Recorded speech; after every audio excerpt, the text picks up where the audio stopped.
You are listening to Veterans Action Report on KGRA Digital Broadcasting. I'm your host, Nick, coming to you live from St. Paul, Minnesota. And I'm Andrew Canales, coming to you live from Evergreen, Colorado. Every day, veterans are struggling with many issues spanning from homelessness to mental health crisis, often leading to 22 veterans a day taking their own lives. There are veterans all around the U.S. leading the fight to help guide our brothers and sisters to a better life. We will bring you stories from all around the country telling tales of veteran struggles and triumph. Every episode benefits veteran-run nonprofits Warriors Next Adventure, helping veterans fight PTSD through recreational therapy and new adventures. And Houses for Warriors, helping solve the homeless crisis, leading veterans to a better lifestyle. What is going on, everybody? I hope this mic is working because my other stand just broke literally during the preview, like the intro. So, what's up, Dave Barr? Thanks for commenting. Hey guys, thanks again for listening to Veterans Action Report. This is episode 30. We had a couple weeks where we didn't do episodes, but the fact that we've been around for a little bit more than 34 weeks, I believe, it's pretty sweet. I appreciate all you guys who listen and continue to post and everything like that. And I love doing the show. It's a lot of fun. I get to speak to some amazing people. Many of you know I have my other podcast, Warriors Next Adventure. That's more of like a personal one-on-one conversation. I usually do in-house here, and that's more of a rated R podcast. We sit and talk about just about anything, but we have veterans on and we talk about amazing things. This program, however, thanks again to KGRA for having us on. KGRA Digital Broadcasting gives us this slot as a public service, which is amazing. They don't charge us anything. And you guys can listen on KGRA Digital Broadcasting. Obviously, you know it if you're listening to it. But if you go to KGRA Digital Broadcasting and you can make an account, everything like that, you don't have to pay to watch our show. And then like iDetective, and then there's another one afterwards. Chanel, help me out. There's another program for law enforcement before and after Veterans Action Report, which is pretty sweet. So this organization's been wonderful to us. Bill has been amazing. Chanel is one of the other producers. She's been awesome. Bill's usually off on Wednesdays, so Chanel's been my homie. She's been helping me out. All these guys have Search Warrant is before mine, and then iDetective is right after. But it's nice having like a production team and everything, and it helps out. It makes my life a lot easier, especially when my microphones aren't great. They tell me in the comments here and I can fix it and adjust as we go. So it's really cool. So anyway, a little bit about Warriors Next Adventure, which is the show that this show benefits, as well as Houses for Warriors. So Warriors Next Adventure is a nonprofit I started in 2019. We help vets with PTSD and suicide prevention. I run a 24/7 suicide hotline, and we've had a little over, I think, 109 calls on the suicide hotline, and they're all still alive. So we're doing something right, which is awesome. We have all kinds of amazing programs. This week, if you're anywhere near Omaha, Nebraska, please come out to the Papio Pub. We have a huge fundraiser at the Papio Pub that Kimberly, Cheryl, and Tommy put together. Tommy's my Omaha ambassador, and Kimberly and Cheryl are the owners of the Papio Pub. One's a manager. And they've just been awesome. We have all kinds of amazing we have some awesome raffles coming up. There's talks about a Harley Davidson. I guess I'll announce that for sure once we get there. What's up, Jim? How are you? So we got some really cool prizes coming up there. And then July 15th, we'll be at Cedar Inn in Minneapolis. Cedar Inn in Minneapolis has, they say they got the best wings in Minneapolis. So I had to go try them out. Dude, they're amazing. I like Parmesan garlic. So like I tried those, of course. And dude, they're massive. Like it's 6 wings, but you're full by the time you're done. So it's good stuff. Go check them out. Come on down January 15th at 4 p.m. to 8 p.m. at Cedar Inn. We'll have raffles. We'll have, they have, they're giving us 2 kegs. So we'll have a bunch of beer for donation, which is great. You're still going to have to pay for your beer cups, but it'll go straight to us, which is awesome. And then July 16th, we have another race. We should have the street stock, the super stock, possibly the other street stock, and the Hornet all racing on the same day. So if you want to come check it out, feel free to come out and take a look. And you guys can come into the pits if you want to. We only pay for like 5 veterans to go into the pits because we're going to go broke if we keep paying for everybody. So if you guys want to join us, anytime you guys see that we're going to be at Gundick Law or Ogilvy Speedway or Ogilvy Raceway or Princeton Speedway, feel free to come into the pits and you guys can come hang out with us. I don't care if you're a veteran or not. It doesn't matter. If you guys want to come hang out with us, feel free to come check it out. let you guys sit in the cars. You bring your kids around, they can sit in the cars, put helmets on and stuff. So it's good times. Houses for Warriors is an organization that is also benefits from this from this radio show run by Andrew Canellis, and Andrew does fantastic work out in the Denver, Colorado area. He helps veterans with suicide. That's my organization. He helps veterans with homelessness, which is amazing. They have a house called the Warrior House, and veterans who are in transition can go stay there for free. Unless they're on disability, then a small portion of it goes towards the bills and everything like that. HUD-VASH actually denied them assistance, which is crazy to me because they have house rules, because they're not allowed to drink, which I think that's the way it should be. And they have to stay sober, and they have a couple basic house rules, and HUD-VASH didn't allow that. So Andrew went and raised the money himself. I think in one night he raised $60,000 through conversion seminars and paid for the whole house for a whole year, which is absolutely fantastic. Go check out housesforwarriors.org. It's amazing. warriorsnextadventure.com. Today I have on Carl Whalen. I'm going to let him come on and give a description of everything he does. He's another veteran, and he's another veteran that does amazing things, and I'm so excited to have him on to talk about everything. We just got introduced the other day by Amy from WTF Radio, which I should be having some guys on from there here soon. So I'm going to let him come on and tell everybody what he does. What's up, buddy? How are you? Hey, everybody. How are you guys doing? Good. Isn't that BS about HUD-VASH? Dude, I actually am a graduate from VA HUD-VASH. I grew up in Section 8 housing my whole life as a kid. And when I got out of the service, I was in between places. I was staying with my mother, and I had my then 4-year-old son, who's now 15.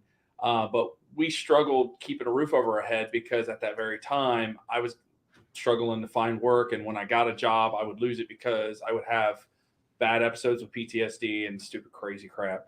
So, what year was HUD-VASH. Oh, God. I got out in 2011. I went into HUD-VASH in 2012, and I graduated in 2017 and bought my first home with my VA home loan in 2018. Nice. And I'm first-gen homeowner in my family, so that's amazing. Proud of that. Yeah. Congratulations, man. You're proud of that. But the VA HUD-VASH usually works, and so I heard somebody got denied. I'm like, they shouldn't deny anybody. Well, really dude, so the way it worked is, Andrew's he comes on as a co-host every once in a while, and he runs House for Warriors. He got this home, and they're renting out the home, right? So it's not their house; they're renting it. Right. But there's they can house up to 9 veterans, which is insane. That's amazing, And HUD-VASH denied them because they had house rules. How bullshit is that? You're not allowed to drink. You have, a certain amount of regulations during your first month or so, because a lot of homeless veterans take advantage of stuff like that. And then, they end up going and doing drugs. Let's face it. It happens, right? I'm not saying all homeless vets are druggies, but it happens, right? And so unfortunately, when you have people like that, surrounded by a bunch of veterans who are actually trying to heal, it's toxic and it's not good for them, right? Makes sense there. Yeah. But it's hard. How do you kick somebody out who really needs help? That's where I struggle. Mm-hmm. Is who do you choose to essentially give up on because you're wasting resources? Right. That's my biggest struggle with Warriors Next Adventure, man. Me having to say no to somebody. Recently we had a Stolen Valor issue, and I had to ban somebody from the nonprofit. I felt so bad. Dude. I still feel bad, man.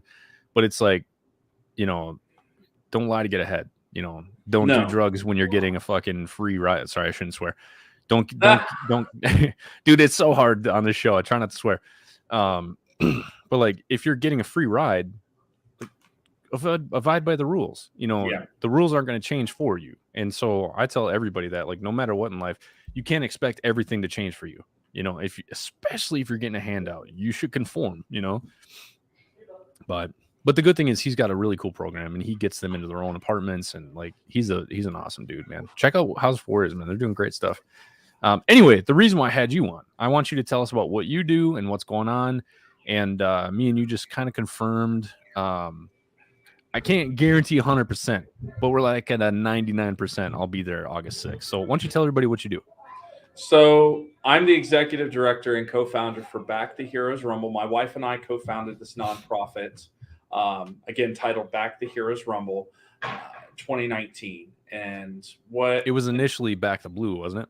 Mm-hmm. It was originally Back the Blue Rumble when we started, and I'll explain the meaning behind the name. So the year after I bought this house, we were laid up in the middle of the night. We heard a lot of lights and sirens going by our house, and we didn't know what the heck was going on. So we get on Facebook because, people talk. And sure shooting, we see on West Claremont Parents page that there's some kind of law enforcement involved shooting going on. And long story short, we actually found out that it was a fallen officer that was shot and killed. And we wanted to do something to help his family, as everybody else did around here, because everybody's pretty close. And we came up with the idea. My wife and I did. We were talking about it. We found out that Braxton, the officer's kid, loved cars, and the officer had a Mustang. And so we're like, why don't we do a car show? Now, I had never been to a car show. I had never organized a fundraiser, never done anything in my life like that. Dude, it's not easy. No.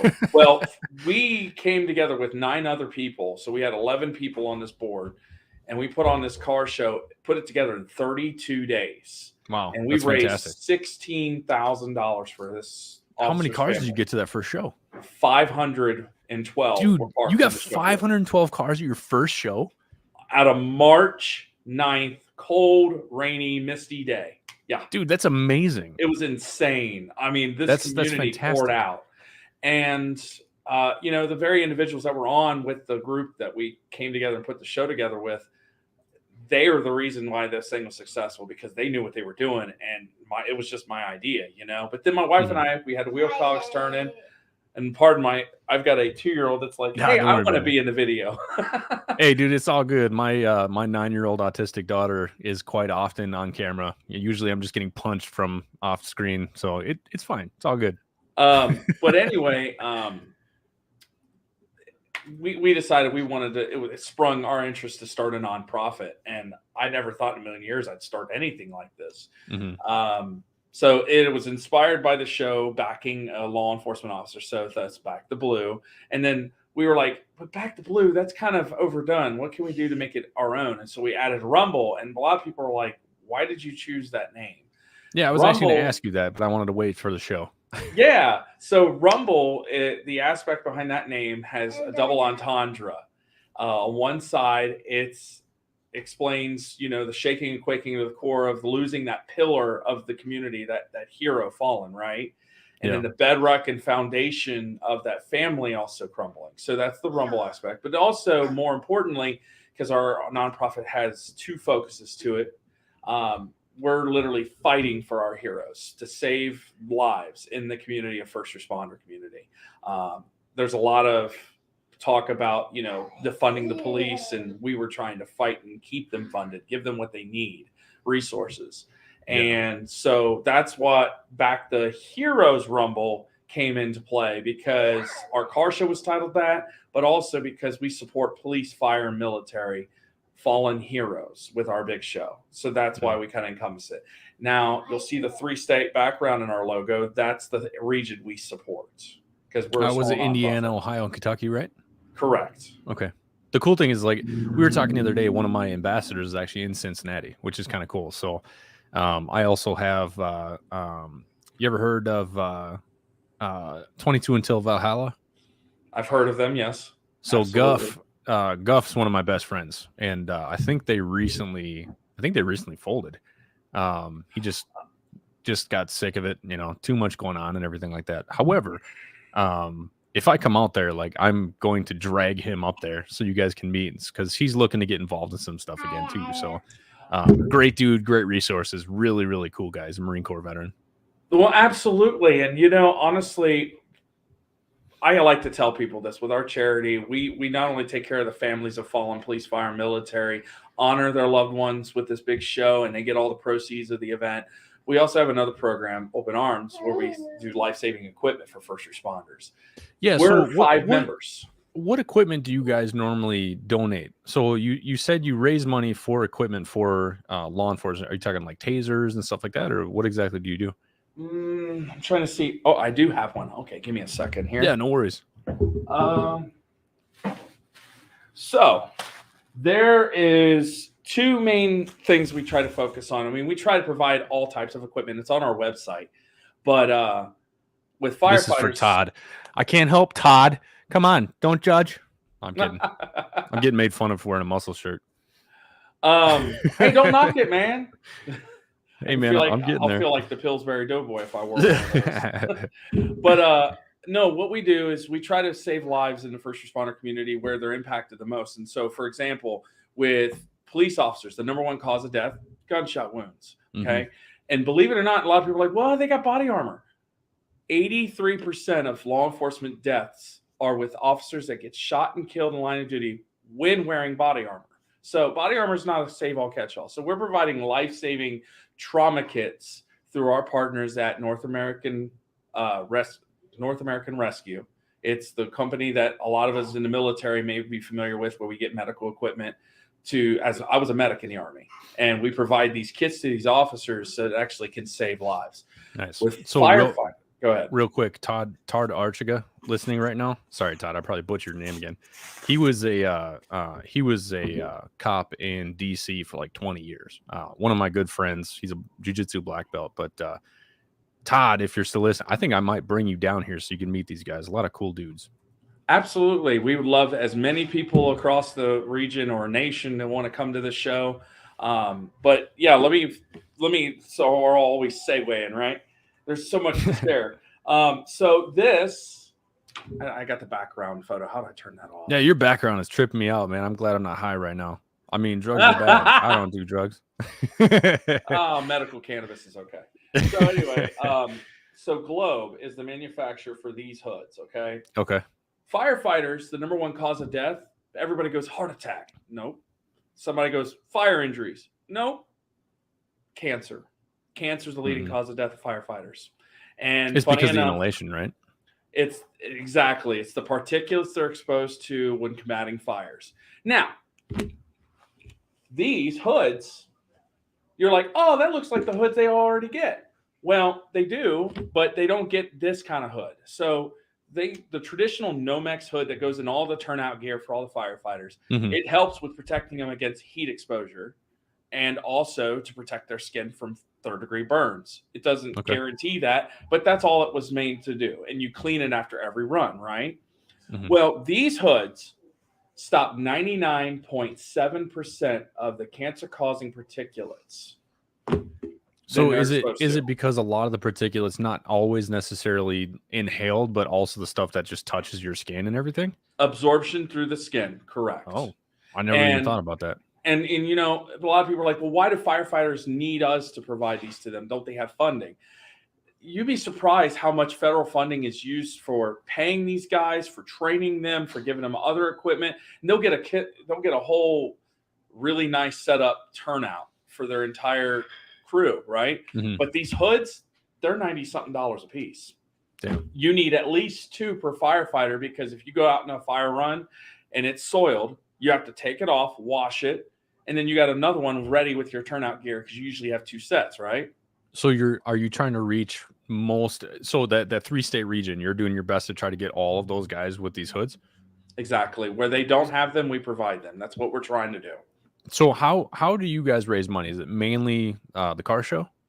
So no, the car show, there's 2 programs. Operation Never Forget, which is the car show where we're honoring the families of fallen, and the money there all goes to the families. And I'll explain more about that in a minute. Sure. Operation Open Arms, we try to do fundraisers. We do Facebook birthday donations. People can go in through Smile, through Amazon. Just the typical avenues you see for bigger nonprofits, but we're a smaller one, right? We're also 100% volunteers. So every dime that we bring in, it's making an impact. Sure. Same with Warriors Next Adventure and Houses for Warriors. Like that's why I love those 2 obviously I founded one of them, but it's refreshing to see nonprofits that are actually doing what they're supposed to do, right? Nonprofits, there's no bad thing about a CEO or a director taking a salary. There's nothing wrong with that. However, dude, how do you take a profit when you're a smaller nonprofit making less than $50K? You know, like that's what blows my mind, you know? But more importantly, even if you're a multi-million-dollar nonprofit, how do you sit there knowing darn well that you make $250K? Like, no job is, I'm sorry. It's excessive. It is. Well, Especially- it all depends on the impact. Like you think about like the Red Cross. Now the Red Cross is a nonprofit, right? A lot of people don't know that.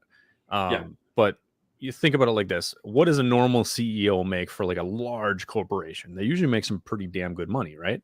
And they make good money because of what they do, right? So if they're a legitimate CEO and they're doing what they're supposed to do, I mean, even 200K isn't really that outrageous. It just depends on how much money they're bringing in and what is their impact. I think as long as the salary matches the impact, then I think it's whatever. What I'm trying to get at is like you get like 10 or 12 board executives and they're all making $250,000 and they only give out an hour exactly. a month of work. Yeah. It's not worth See, that kind of no. Yeah, That's see, that's wrong. why I'm like, directors, okay, I get it. Like CEOs that are actually working, okay, I get it. But like a board member who literally just like talks on a phone once a quarter, come on.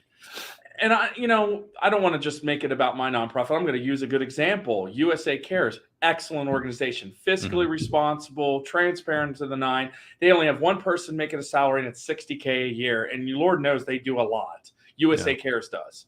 And Well, it's the same with We that's Defy what you want to Foundation. Like, yeah, there's so many good organizations out there, right.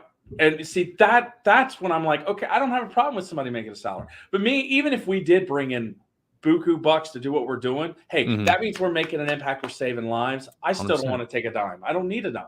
I don't need it. I'm in the same situation. Occasionally we'll do. My tax guy screamed at me because I never did my mileage. Right. And he's right. like, "What are you doing, man? You're screwing yourself." But I'm like, So like, if I don't really need it, what's the point? I'm 80%. Like Right. you. I'm disabled, so I run this just fine. Which I also work for another app. It's just a paid-based app called Tasker. So I'm literally just an all-around handyman. So like I do carpentry, sheetrocking, mudding, and taping, but I work whenever I want. It's wonderful. I live the best life, dude. I'm so excited. Absolutely, dude. I'm right there with you when it comes to causes like this. I consider it's a labor of love. Oh, sure. You're doing it The because passion. your heart's on it. You wear your heart on your sleeve, and then you share it with the world because things can be done better, and you see a smarter way of doing things or a creative way to do it, and you want to do it. Yeah. Well, especially when we have the capability, Well, that could be a loosely used term. Capability. Okay, for example, you're talking about disabled, right? Like, my post-traumatic stress disorder comes from a multifaceted issue. Okay, yes, I deployed a combat zone. No, we did have a pretty quiet deployment, but when were you deployed? I was deployed 08, 09 in Operation Iraqi Freedom. And Where were you we at? were Ghazaliya district, northwest of Baghdad. And we were I was in and when were you there? Like what time frame? I think it was at the same time you were, man. I got there October of 2008 and we left in September of 09. Bro, you got there right after I left and you left right before I got there. Like 173rd air of 101st, we relieved them. Oh, okay. Yeah, I was there. I left November. Oh yeah, we were there kind of the same time. I was in Buka 2008, and then I went to Balad to like late 2009. I think I got there December 2009. So we just barely missed each other. What really messed me up was two things that happened on my deployment, and I'll be honest with you. It's not DD-214 talk. It's just me sharing a couple moments. So one thing that happened to me was I witnessed we were going in after SF had cleared out for HVTs. Yeah. Some of you don't know what that is. It's high value targets. And we went in and there was bodies everywhere. And there was women, in their dress going hysterical. One of them, I think, was the mother of two of the HVTs, one that got shot in the face because he pulled up a gun instead of surrendering. Yeah. And then another one was a 7-year-old boy, half of his face missing. He was clearly dead. And just seeing that, especially at the time when I had a 2-3-year-old at home. How do you not connect that with your own life, Like it's a kid. Yeah. They say war is hell. Dude, it's a kid. You don't want to see that shit. And then the second part was we had mortar fire hit in and kill a guy that I was really good friends with that was killed in our personal security detachment. He had walked out of the porta shitter on our JSS and mortar fire came in and hit the rocks, kicked it up. The blast knocked him down and actually caused an inner a closed head injury, and his brain swelled, and he died in Rats Balad. And that fucked me up because he had just got back from getting married, having a kid. Survivor's guilt, man. I mean, we were literally in the tent eating chow right next to where the bomb had hit after we left for QRF from a grenade going off at a security checkpoint. So I mean, we literally missed it. I talk a lot about survivor's guilt, and a lot of people don't truly understand it, right? You don't have to deploy to have survivor's guilt. A lot of people say, oh, you weren't even there. Shut up. You don't realize that just because you weren't in the same exact situation doesn't mean it didn't mess you up, right? I have some survivor's guilt from Fox 5-7. It was a Kiowa team that got shot down by RPG after I had left Afghanistan. But they got shot down in an area where we personally would clear all the time. So it's like, did we not do a good enough job? I was completely out of my control, but I can't help that it still gets me, all the time. Same AO. So you're like, could have been. Well, I had just gotten home too, and one of my buddies, Dan, Dan West usually listens to this podcast. He called me up. He's like, bro, Fox 5-7 got shot down. I'm like, dude, it was like I just lost a best friend. I never even met the guys. They dumped water on us every once in a while when they flew over because they're dicks. But, it was like a fun, relationship. And they would go over the radio and, they ended up saving Don Luckenbill. One of the guys that I was deployed with, we were doing a foot patrol with the vehicles right behind it. So we were in the MRAPs. I was a 50 cal gunner, so I was in the rear. So I was pretty much just sitting there, damn near sleeping half the time. But they called up and they saw a heat signature. They ended up finding, I think it was a 25-pound HME device underneath a culvert. So like they essentially saved one of our guys' lives. It's like I owe my life to these guys. Yeah. But it's weird.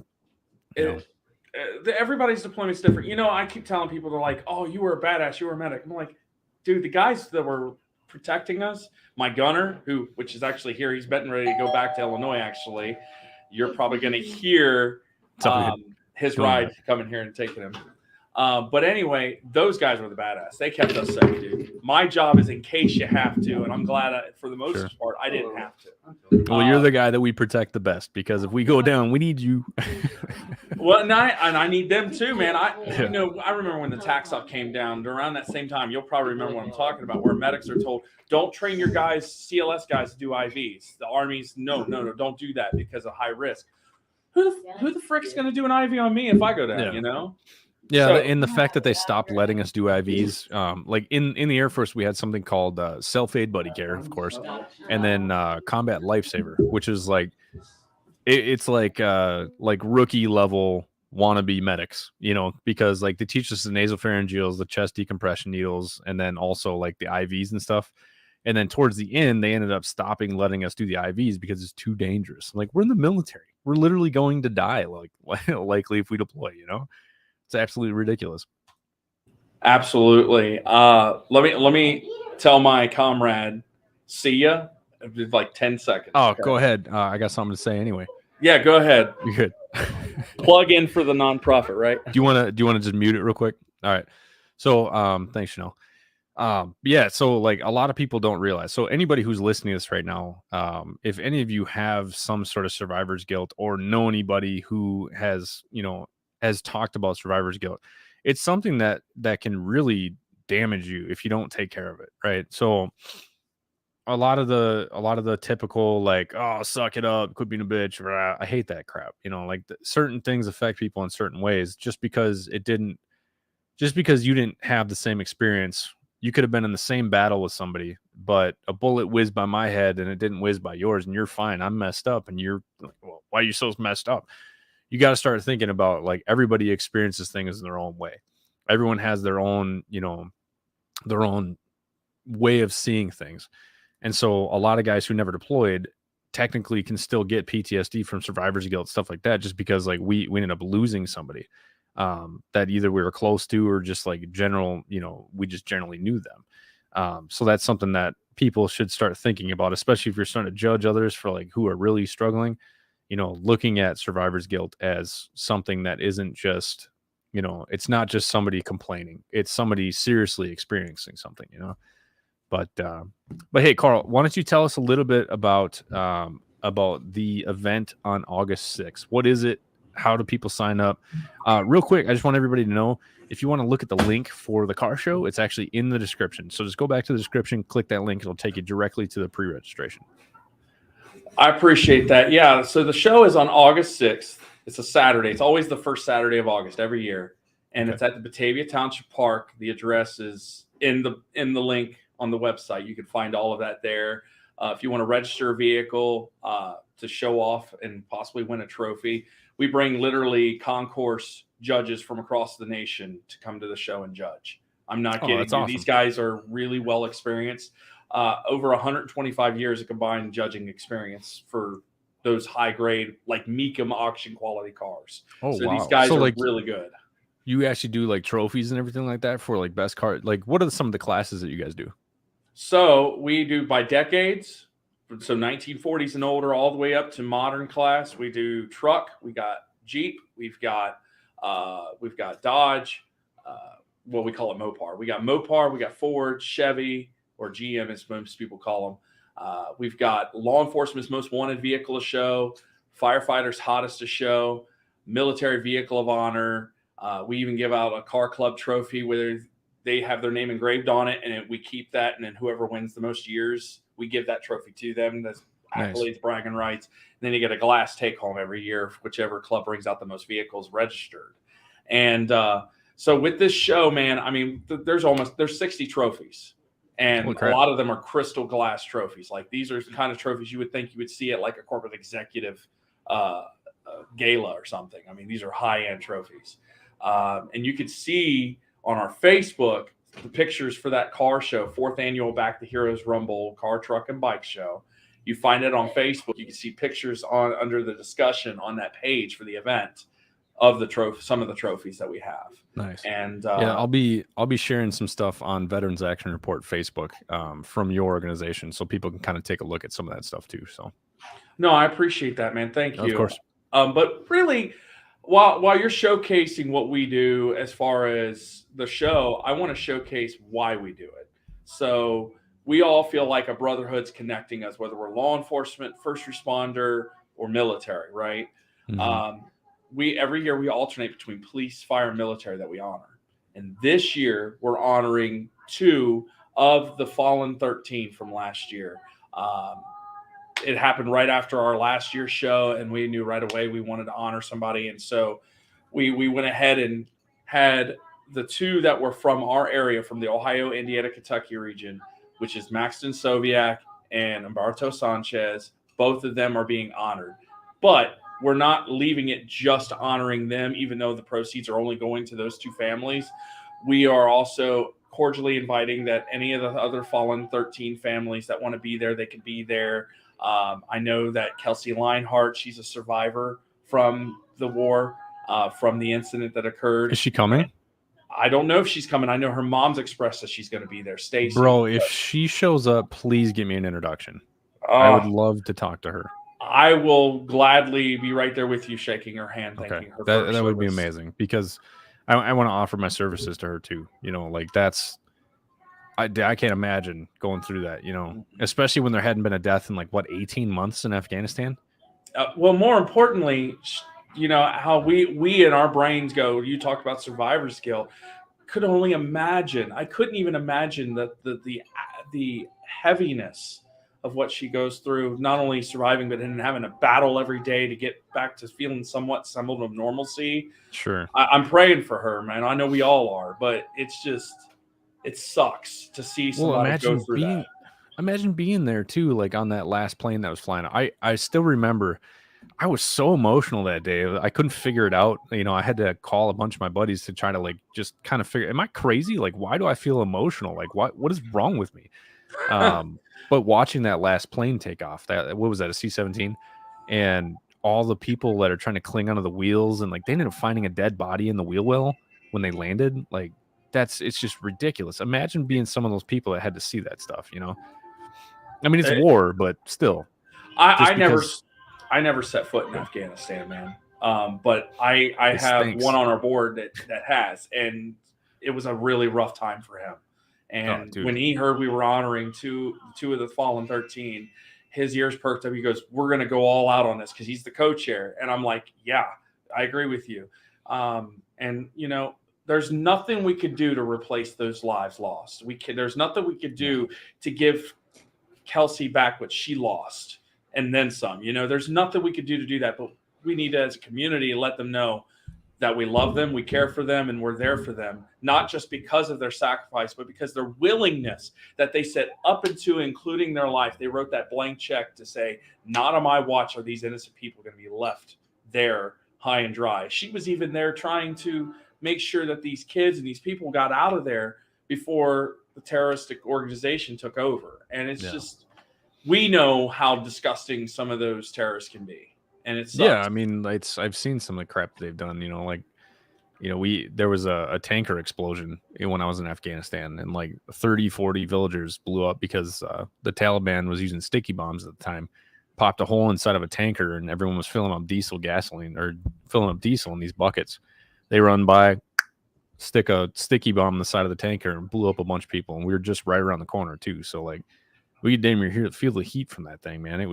I didn't, because I was in the other side, but like that's another typical thought of like how certain things affect you.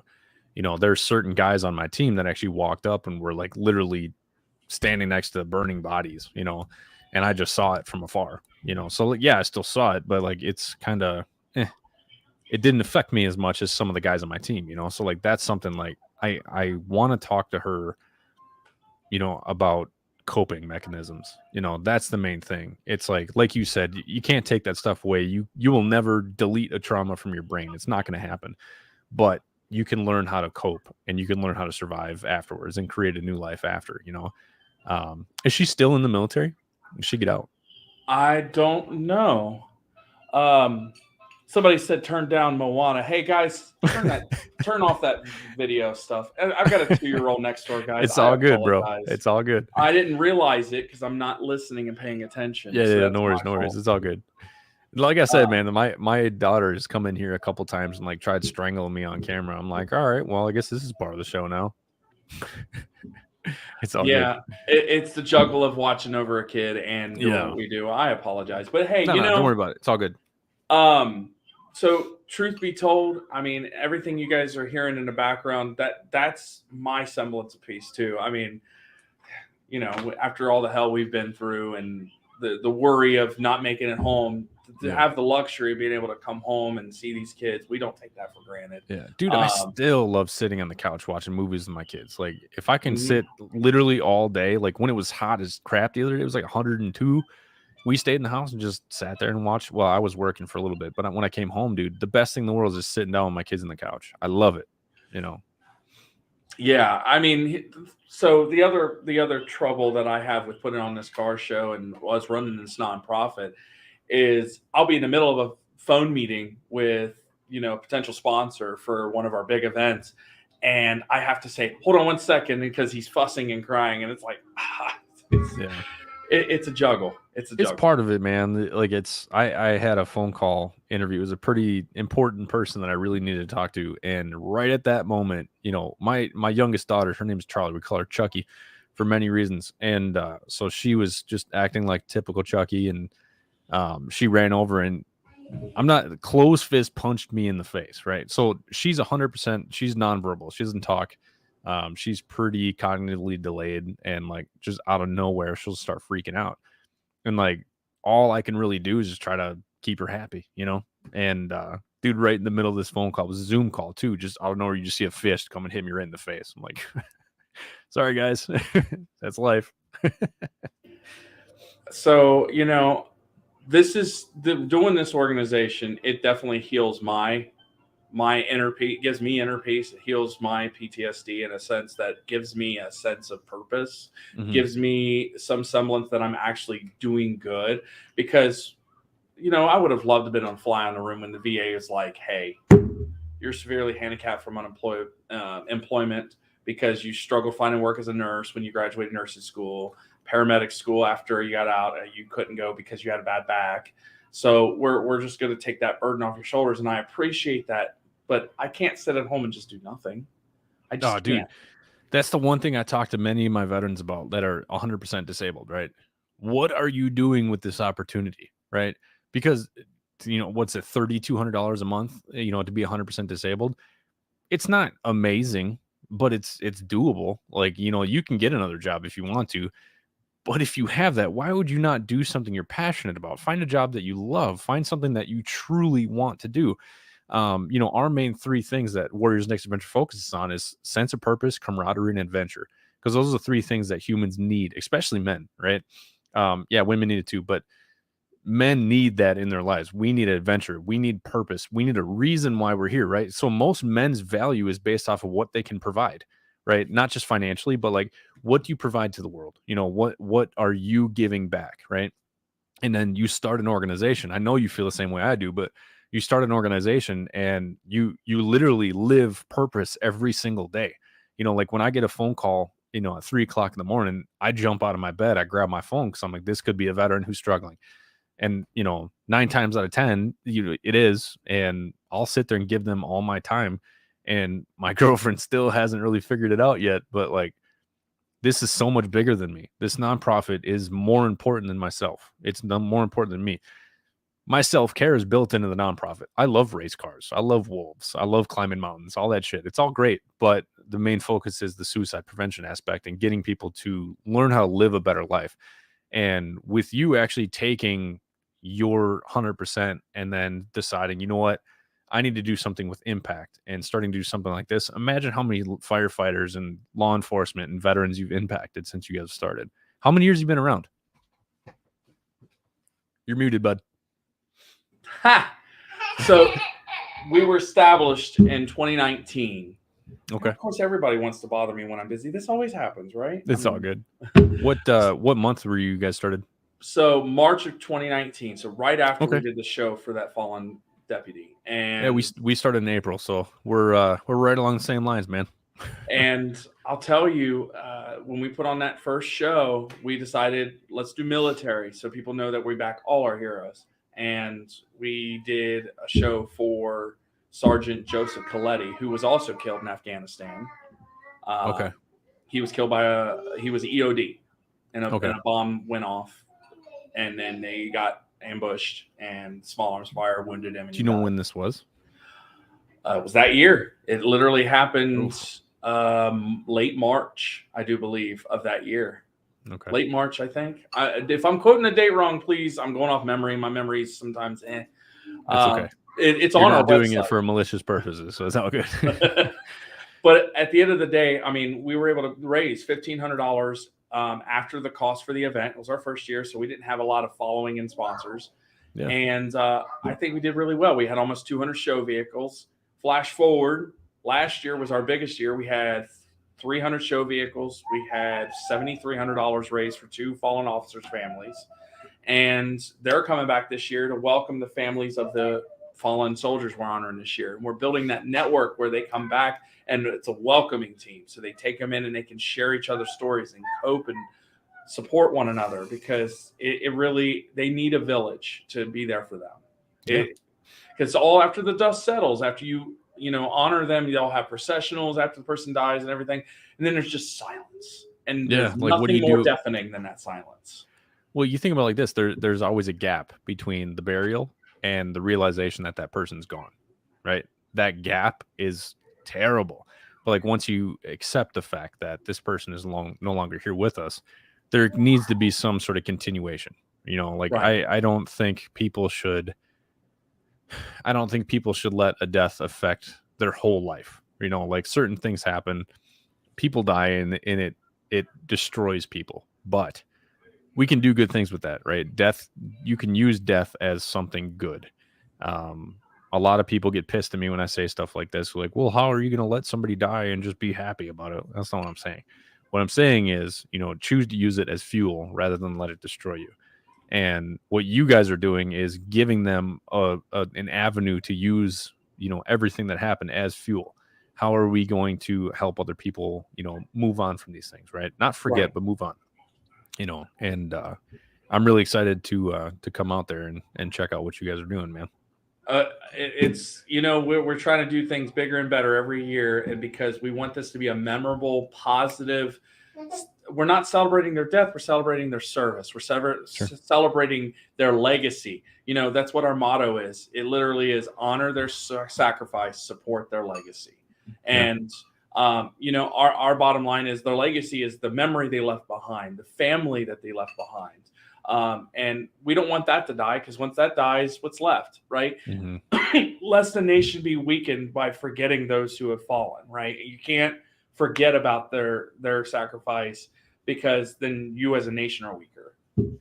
So that's why it's been so sickening over the last few years. And I don't want to get political or anything like that, but like seeing everything that's been going on, over the last couple of years, like taking down statues and stuff like that. It's just like, what, if you forget everything from the past, or you're gonna what do they call it? You're doomed to repeat it. Yeah, there you go. My quotes are terrible. I was terrible at mine too. I mean, I know I have the quote on a patch on my jacket somewhere, but yeah, I got your text right before the show. So, but it's the fuel from the PTSD. The fuel from the PTSD is what tells me to keep fighting. Those that we have survivor's guilt from, some of us. What would they want us to do? Would they want us to hold back onto the past, or would they want us to live on and know that it was not in vain, that they died? One of the most impactful things that I notice when I tell veterans is like, okay, yes, this person died. It's destroying you and everything like that. I get it. I totally understand. However, what if it was you that died and you saw your buddy live in the way that you're living? Would you be proud? Look at that, right? Create a legacy in his honor, live a life of purpose, right? Our one of our slogans on the last t-shirt print we did was live a life of purpose for those who can't, because these people can't live their lives anymore. I like that. I like that a lot. Thank you. I appreciate it. And you think about it like this: how are we going to honor these people when all we do is sit there and go to the bar and drink and get drunk to try to forget and, act like pieces of crap? Like that was me 2012 to 2015, after my suicide attempt. And then finally I realized, like, what am I doing with myself? So it's like a lot of times when I'm trying to tell these guys, like, you need to understand that there is a life after the military. And if you're going to let all of that destroy you, you're missing out on what could be an absolutely amazing life after the military. You could be the new representative of what a veteran should be and what a veteran should do and how they should look and how they should act, and we all have that capability, right? So that's why I love hearing other people like you who decided to start an organization and move. You don't have to start an organization to be successful, but like you're trying your best to be a good impact around you, Right. One of my favorite quotes in the world is "Be the change you want to see in the world" by Gandhi. And it's absolutely true. If you want the world to change and get better, you have to do it to yourself first. You can't tell everybody else what to do and not do it yourself. Right. Right. And I apologize. I'm letting my wife know. Quit calling me. I'm in the middle of a phone interview. You're good, man. You're good. She's trying to let me know she's on her way back because we're going to go get dinner. But here's the thing. So my main focus for me, Carl, not the nonprofit, for me, is if I can't take care of myself and my family, I'm not doing myself or anybody any good. And so I try to think, okay, if this nonprofit's so stressful for me, is it good for me to continue or should I let it go? And honestly, it hurts me so much, just the idea of just trying to let it go, because it's overwhelming. So that's your answer, Yeah. So I just say, you know what? Embrace the suck, as we call it, right? There's hard moments because we're alive. We're alive. We're able to take a deep breath and enjoy life while others can't. And we need to embrace that. And we need to be able to be thankful for that. And this is my way of being thankful, to continue every day and doing what we do. Have you ever read the book, The 5 Love Languages? Yes. Yes, I have.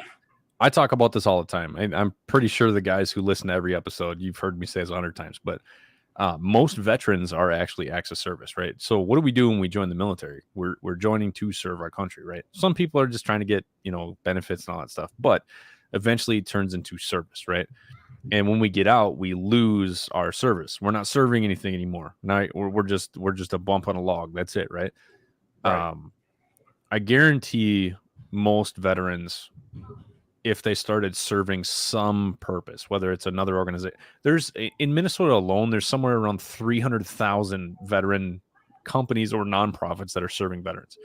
That's insane. That's just Minnesota, right? There's 50 more states to go. Think about it like this: find an organization to work with, right?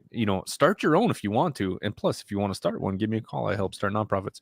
But think about it like this: we're living our purpose, and when you live your purpose and you live your love language, which mine is also service, and words of affirmation, so they work perfectly together with what I do. When somebody asks, like, why are you waking up at 3:00 in the morning for random fucking strangers? Like, well, when I had a gun to my head, I didn't have anybody. And this is kind of like my payback for, almost taking my life, but it's also the service that I get. I provided my own value. I felt like I had no value. I started Warriors Next Adventure and boom, that's my value. Now I get, hundreds of calls a month, of veterans who just need to talk or have suggestions or questions. And it's like, I literally turned myself into what I wish I had back in 2015, Yeah, I get it completely, man. I mean, it's just one of those things. If you feel idle hands the devil, man, you'll lose yourself. I call it idle hand syndrome. I got it bad, man. but I'll tell you, my biggest focus, like I said, is trying to make sure we save lives, so we don't have to. Every time I see a story of an officer or a firefighter or a soldier killed, it's like one more brick of just people not realizing your life is falling apart around you, and you got to do something to help the families so they don't have to feel like their loved one's going to be falling next. Sure. And if there's anything we could do to save lives, let's do it. And so for you doing it for PTSD, for mental health, for suicidal ideation, helping people stop before they grab that gun or grab that knife or jumped off that bridge, where I'm trying to make sure that these guys don't die in the line of duty while they're saving us, because, it's the least we can do to be thankful, right? Give them what they need to survive so they can make it to their loved ones. Absolutely, man. Well, hey, we got to get going here. Why don't you tell everybody again the name of your organization and how to pre-register for the event and a little bit about the event real quick. So the car show is on August 6th. It's titled the 4th Annual Back the Heroes Rumble. It's on our Facebook page. If you just Google Back the Heroes Rumble, you'll find our website. You'll find everything about us. The car show is from 9 a.m. to 3:30 with awards done just after that. We're going to have warbirds flying over during the anthem, doing the missing man formation. We're honoring the fallen 13, 2 of those which will receive all the proceeds, their families will. And we're trying to make sure this is a huge event. We got a baseball game being played by the Reds Hall of Fame. Nice. We've got live bands, and there's going to be hundreds of cars there. Plus, all the military branches are going to do a Battle of the Branches competition with the youth that are looking to join the military. Nice. So it's going to be a really nice, well-rounded event. It's free to attend, but if you have a vehicle you want to show, even if you don't pre-register online, you can do it at day of at the show. You should put up like a donations welcome, thing. Just get buckets everywhere. Like, please donate if you can, Well, hey, we gotta get going. Don't go anywhere. I'm gonna drop you off. Okay. Sounds good, brother. Thanks, brother. Hey guys, please go click on the link in this description and go pre-register. If you're in that general area, please go attend. It's going to be awesome. I talked to my board and we're about 99% sure we're going to have a booth there, which is awesome. So thank you, Carl, for giving us that opportunity. Go check out Warriors Next Adventure and Houses for Warriors, the 2 nonprofits that this show benefits. Thank you again to KGRA Digital Broadcasting. Go make a profile on KGRA. You can listen to this show and a couple other public service shows for free, but there's also a membership where you get access to a bunch of different other shows. So thank you guys. I love you. And remember to live a life of purpose for those who can't. Perfect.